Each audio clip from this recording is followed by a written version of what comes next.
तो दोस्तों आज की वीडियो में देखेंगे हम कैसे चेक कर सकते हैं कि हमारी जो भर्ती में टाइमिंग है वो अच्छी आएगी। हम कह सकते हैं कि जो हम रनिंग लगाएं तो उसको किस तरीके से चेक कर सकते हैं कि हमारी भर्ती में टाइमिंग अच्छी आ सके। दोस्तों सबसे पहले में एक पॉइंट है कि जब भी आप उठे हैं तो आपको अपनी हार्ट रेट चेक करनी है। अगर कह सकते हैं हम कि हार्ट रेट, हमारी जो हार्ट रेट होती है वही सब कुछ बताती है कि हमारी बॉडी कैसा रिजल्ट देगी। सबसे पहले मैं आपको बताऊंगा कि हार्ट रेट कितनी होनी चाहिए और किस तरीके से हम अपनी हार्ट रेट को चेक कर सकते हैं। सबसे पहले दोस्तों जब आप उठे तो सबसे उठने के बाद में ये उंगली, थोड़ी सी उंगली लेके यहाँ पर रखना है आपको और ये इस जगह पे आपको रखना है।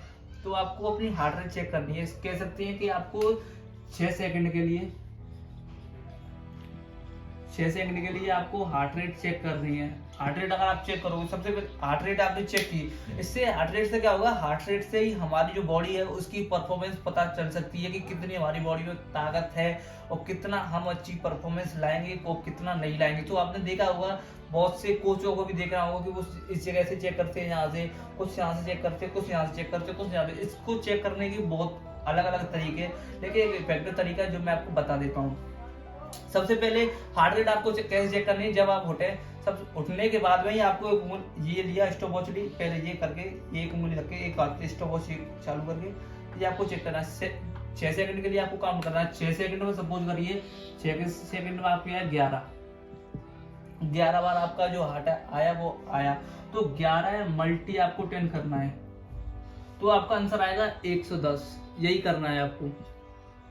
सब फिर दोबारा करिए, जैसे आपका 12 आया तो फिर 10 से मल्टी करना है। आपको ये हो गया। तो हार्ट रेट एक्चुअली कितनी होनी चाहिए ये देखेंगे। कंपटीशन से पहले कितनी होनी चाहिए हार्ट रेट हमारी, और कंपटीशन के बाद कितनी होनी चाहिए, और कंपटीशन ना होने के बीच में कितनी होनी चाहिए। दोस्तों जब आप मॉर्निंग में उठेंगे, when you wake up in morning, दोस्तों जब आप मॉर्निंग में उठेंगे तो आपकी हार्ट रेट अप्रोक्सीमेटली 60 से कम होनी चाहिए। मतलब 60 से कह सकते हैं, 60 से आपकी जितनी कम होगी, 60 से जितनी आपकी हार्ट रेट कम होगी उतनी ज़्यादा अच्छी परफॉर्मेंस आएगी। इंडिया के एथलीट है, उन्होंने भी बताया हार्ट रेट के बारे में कि उनकी जब हार्ट रेट चेक करी तो उनकी 37 आई। अब आप सोच सकते हो कि उनकी रिकवरी है वो कितनी ज़्यादा अच्छी है। जितनी आपकी हार्ट रेट कम होगी ना, जैसे सपोज 60 से आपकी जितनी हार्ट रेट कम होगी उतनी ज़्यादा आपकी बॉडी पावर है, और 60 से ऊपर है तो आपकी बॉडी रिकवरी अच्छी नहीं है। तो हार्ट रेट चेक करके आप इजीली लगा सकते हो। सुबह उठे तो आपकी हार्ट रेट 60 के समथिंग है तो आप अच्छा लगा सकते हो कि भाई पावर बॉडी में पूरी है अभी तक। तो दोस्तों फिर आप देखेंगे हमारी वार्म अप करने के बाद हार्ट रेट कितनी होनी चाहिए। जब हम वार्म अप कर लेते हैं, warm up during warm up time कितनी होनी चाहिए। जब हम वार्म अप कर रहे थे तो हार्ट रेट हमारी उस समय कितनी होनी चाहिए। वार्म अप करते समय हमारी हार्ट रेट होनी चाहिए लगभग 120 से 140, 120 से 140 होनी चाहिए 1 मिनट में। ये हमारा वार्म अप का टाइम होगा। जब हमने वार्म अप कर लिया तो हमारी हार्ट रेट इतनी होनी चाहिए। अगर इससे आपको अंदाजा लग गया कि हमारी हार्ट रेट है वो इतनी हो गई, इजीली आप अंदाजा लगा सकते हो। ये करके 6 सेकंड के लिए काउंट करो। आप देखिए एक और तरीका है, देखिए अगर आप 6 सेकंड के लिए काउंट कर रहे हो तो आपको मल्टी करना पड़ेगा 10 से। अगर आपको 10 सेकंड तक रोक के देखोगे तो आपको मल्टी करना पड़ेगा 6 से। Come to the point. देखिए अगर आपने ये करके 10 सेकंड तक आपने काउंट किया 1 2 3, तो आपको मल्टी करना पड़ेगा 6 से हार्ट रेट निकालने के लिए।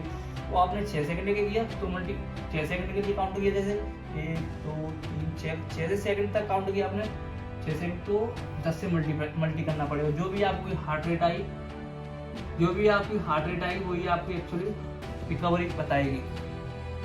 तो अब हम देखेंगे कि जो है अब हमारी हार्ट रेट एक्चुअली ज़्यादा कितने दिन होनी चाहिए। तो दोस्तों ज़्यादा हमारी हार्ट रेट 180 से नहीं होनी चाहिए। ये वैसे प्रैक्टिस के टाइम ही होता है, इससे कि हमारी रिकवरी का पता चलता है। दोस्तों यही पॉइंट है जिससे आप अपनी रिकवरी का पता लगा सकते हो। आप इससे ये भी पता लगा सकते हो कि हमें अपनी 1600 मीटर रनिंग है या कौन सा एनी पार्ट ऑफ रनिंग, मतलब कोई भी इवेंट रनिंग का, उसको भी आप इससे अंदाजा लगा सकते हो। इससे पता लग जाएगा कि आपकी 60 से या कम आई, लेस देन 60 तो आप अंदाजा लगा सकते हो कि हमारी बॉडी में रिकवरी अच्छी है, हमारी बॉडी में रिकवरी अच्छी है। और 60 से जैसे 60 से ऊपर आई, 60 से ऊपर तो रिकवरी थोड़ी कम है। जैसे 70 आई तो रिकवरी नहीं है, रिकवरी थोड़ी कम है। 70-72 आई तो रिकवरी कम है। लेकिन एक एथलीट है, उसकी बॉडी में अगर 37 मतलब 40 तक आई ना, तो उसकी बॉडी बहुत ही ज़्यादा अच्छे रिजल्ट दे रही है, उसकी बॉडी रिजल्ट अच्छी दे रही है, रिकवरी अच्छी है, बहुत अच्छा काम करेगी। इससे आप चेक कर सकते हो 130 120 से 130 तक आई तो हम कह सकते हैं आपको वार्म अप की पोजीशन पे आ चुका है प्रॉपर। इससे हमें पता लग जाएगा कि जो एथलीट है वो प्रॉपर तरीके से वार्म अप कर चुका है। लेकिन अगर एक 180 तक आया ना, तो इससे हमें इससे पता चल जाएगा कि जो एथलीट है वो प्रैक्टिस कर चुका है, पीक प्रैक्टिस के लास्ट तक आ गया है। लेकिन दोस्तों इसको काउंट करने के कुछ मेन पॉइंट है, जैसे कि इसको यहाँ से काउंट करते हैं इस जगह से, देखिए ये मेरी उंगली रखी है ना, इसी जगह से काउंट करते हैं। उंगली जब इसको काउंट करें ना, उंगली को ज़्यादा तेज प्रेस नहीं करना है, बस थोड़ा हल्का सा करना है। अगर आप ऐसा थोड़ा प्रेस कर दो ना, तो आपकी हार्ट रेट है वो कम हो जाएगी, इजीली आप काउंट नहीं कर पाओगे। तो इसलिए आपको क्या करना है, जब भी आप पकड़ो ना, तो इसको थोड़ा हल्का सा दबाना है, इस तरीके से। दोस्तों दूसरा है, यहाँ से काउंट कर सकते हो।